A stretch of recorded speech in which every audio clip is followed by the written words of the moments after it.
गरीबू उठ ले भाई, तेरा टाइम, तेरी पारी आ गई, गाय घेरने की बारी आ गई तेरी, खड़ा हो। अब निकट आकर उसने कहा भगत जी खड़ा हो ले, समाधि लगा कर बैठ गया। निकट आकर उसको पकड़ के ला रहे, खड़ा हो भगत। अब वो गिर गया से, वो तो उसमें था नहीं आत्मा।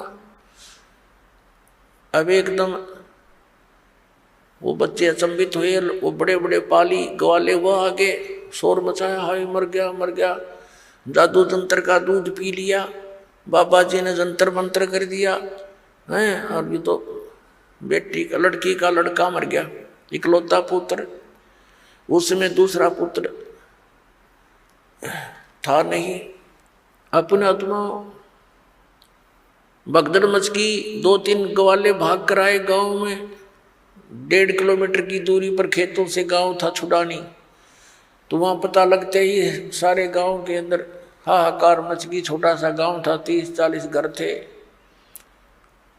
और माता पिता इस दुख को सहन नहीं कर सके, वो अचेत हो गए। 12 वर्ष वहां रहने के बाद संतान प्राप्ति हुई थी, और वो भी मृत्यु को प्राप्त हो गया। ये सुनकर वो एकदम अचेत हो गए। अब भाग लिए सभी नंगे पैरों, जहां वो खेतों में बताया था वहां ऐसा हुआ, सब कहानी बता दी गई। अब वहां जा करके देखा बच्चा सचमुच मरा हुआ है। उनको उठाया, गांव में लाए। फिर अपने जो कुल के लोग इकट्ठे हुए, उसको उठाकर शमशान घाट पर चिता पर रख दिया। अंतिम संस्कार करने की तैयारी कर दी। अग्नि लगाने वाले ही थे, तभी परमात्मा ने उस आत्मा को बॉडी में भेज दिया, शरीर में वापस कर दिया। एकदम खड़े हुए गरीबदास जी, कंपन लग गया सारा शरीर, ऐसे ऐसे हिलकर एकदम खड़े हुए।